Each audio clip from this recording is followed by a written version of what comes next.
for assault or even for homicide. All right, everybody, we are now going out live here to this Arizona certification of the election. Let's listen in. Good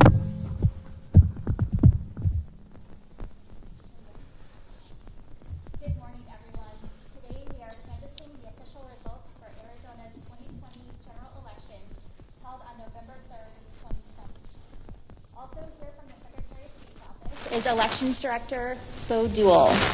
And we want to thank Governor Ducey, Attorney General Brnovich, and Chief Justice Boutinel for their presence at today's canvass. This was a historic election for several reasons. Preparing for any election is an immense undertaking, even in normal circumstances. The complexity this year has been compounded by the pandemic. In spite of this, we had an extremely well-run election and saw historically high voter participation. There were more than 3.42 million ballots cast in this election, and turnout was nearly 80%. This is a 23% increase from the 2018 midterm election and an 8% increase from the 2016 presidential election. Of those 3.42 million ballots cast, over 88% of them were cast early, which provides more proof that Arizona's ballot-by-mail system works. Additionally, despite the unprecedented challenges, Arizonans showed up for our democracy. Every Arizona voter has my thanks and should know that they can stand proud that this election was conducted with transparency, accuracy, and fairness in accordance with Arizona's laws and elections procedures, despite numerous unfounded claims to the contrary. As a reminder, I'd like to highlight just a few of those measures that are in place to ensure the fairness and security of election systems in Arizona. Election equipment that is purchased for use in state or federal elections must first be certified by the U.S. Elections Assistance Commission before it is reviewed and recommended for certification by our Election Equipment Certification Advisory Committee, a process which is publicly noticed and held pursuant to open meeting laws. All voting equipment used in federal and state elections undergoes a logic and accuracy test by each county before each election, followed by a logic and accuracy testing of randomly selected equipment by our office in each county. Additionally, the 2019 Election Procedures Manual requires an additional post-election logic and accuracy test be conducted by the counties. All of these logic and accuracy tests are publicly announced and include representatives of each political party. Counties conduct a post-election hand count audit of randomly selected precincts immediately following the election with participation of each political party. A mix of members of each political party is required to be working at every polling place in the state. Additionally, a credentialed poll observer of each political party is allowed in every polling place. Members of each political party are required to be involved in all ballot tabulation functions. Additionally, a credentialed observer of each political party is allowed in every tabulation room. There are also cameras in every tabulation center with live streams that can be accessed via the internet. I want to thank the thousands of Arizonans who served in these various functions, especially those who answered the call to sign up to be poll workers. The overwhelming response ensured that polling places across the state were fully staffed and safe, and that voters did not have to wait in long lines. I also want to thank all of the county election officials who overcame significant challenges we faced heading into this election and administered what was easily the smoothest and, according to outgoing CISA Director Chris Krebs, most secure election in recent history. You all have continued to confirm that democracy is indeed a team sport. Because of our work together, I'm confident that no Arizonan had to choose between their health and their fundamental right to vote. A big part of that, too, was the AZ Vote Safe program, developed in partnership with Governor Ducey. The funds provided through this program were invaluable in providing a safe voting experience for all involved. I want to quickly recognize the support from the Arizona Department of Administration, which purchased and facilitated the distribution of protective supplies for election workers and voters, hand sanitizer, disinfecting supplies, and social distancing markers for voting locations throughout the state. We purchased 84 drop boxes for 13 counties across the state to ensure all Arizonans could safely and securely return their ballot by the 7 p.m. Election Day deadline. And we provided early voting opportunities in rural and tribal communities that otherwise would not have been available. So thank you, Governor Ducey, for supporting a safe and accessible voting experience in the middle of this pandemic. And with that, I'll turn it over to you to say a few words. Thank you very much, Secretary Hobbs, and good morning, everyone.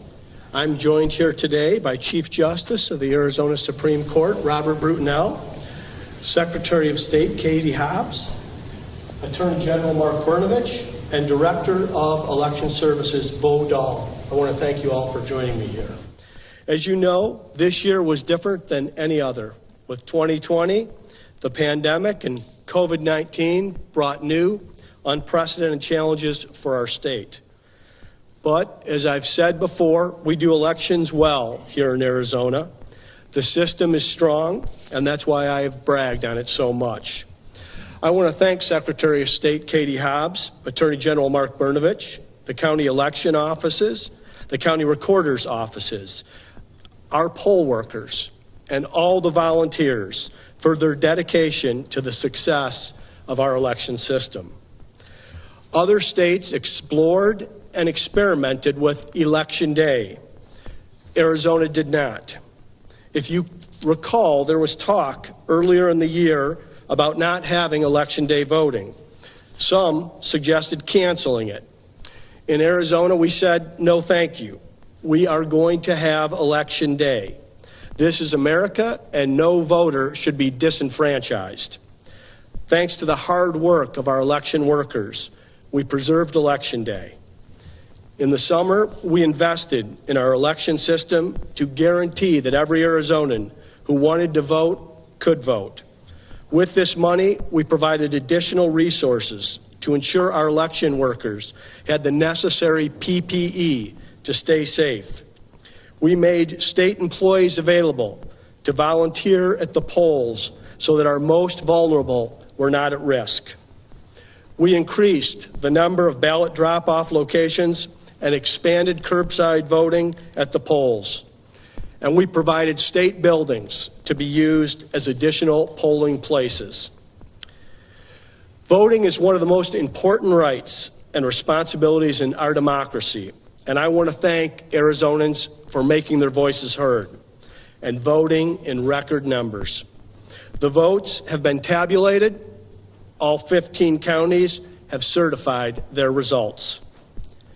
In addition to certification, with Senator-elect Mark Kelly winning the general election, I will be signing official documentation today that will be hand-delivered to the Secretary of the United States Senate so that Arizona's newest senator can be sworn into office as swiftly as possible.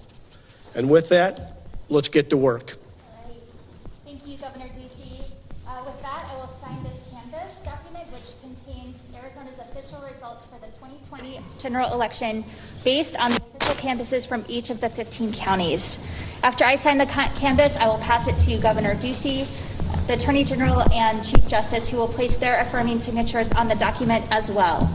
And then the Elections Director will place the state seal on the document.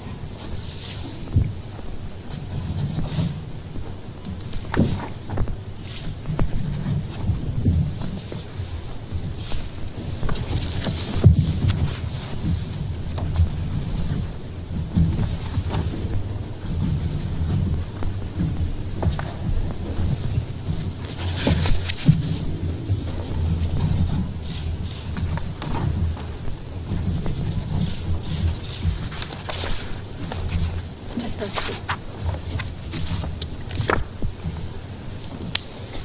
2 in each. Yeah.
All right, and with that, strokes there of the pens from state officials, Arizona certifying the election win in this state for Joe Biden. And we will continue to always bring you the very latest here on News Now from Fox. You can see as the secretary there, Secretary of Staff putting the official Arizona seals on there right now.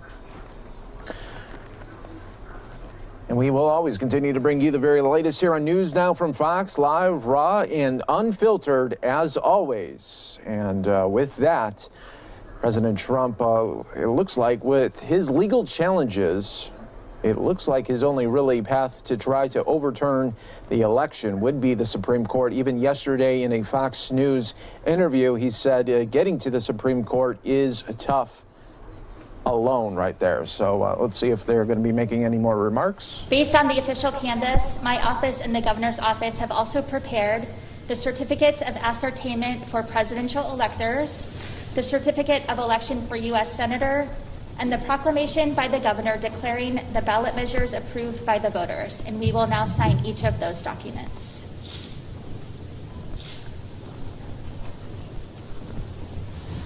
Thank you. There's like 9. 9.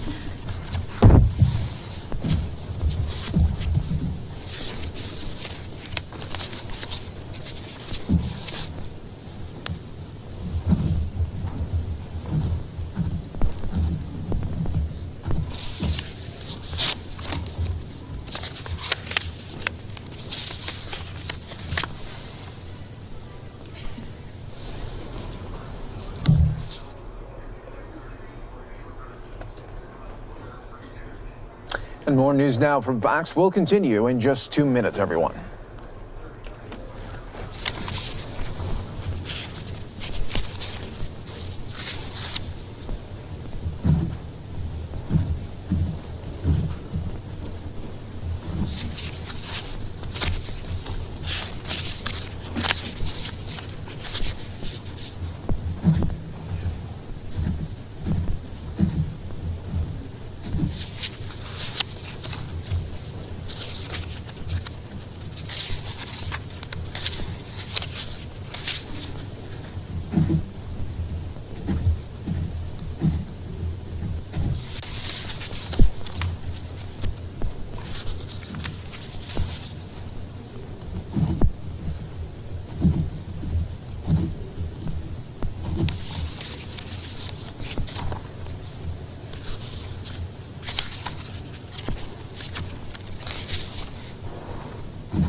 And also included in this state certification, voters chose to make recreational marijuana legal in the state by passing Prop 207. As a result, 13 out of 15 county attorneys in Arizona are dropping criminal cases relating to marijuana or putting marijuana prosecutions on pause.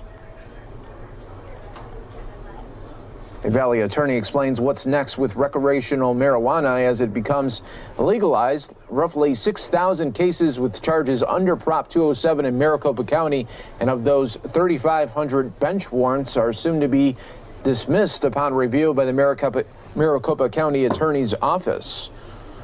Valley attorney there, Josh Black, saying once that's certified, technically it's the law of the land and it would be in effect, at least a part. but there's a certain parts of the prop that will take time, but theoretically, things like a criminal aspect or any type of criminal offense that would be related to marijuana will no longer be in place there.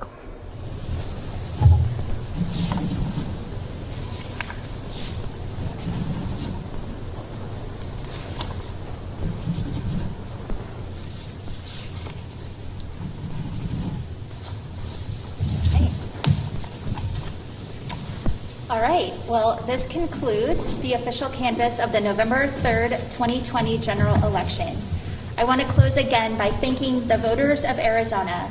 Because of your participation, our democratic institutions thrive. So stay engaged and keep voting. Thank you all very much for joining us today.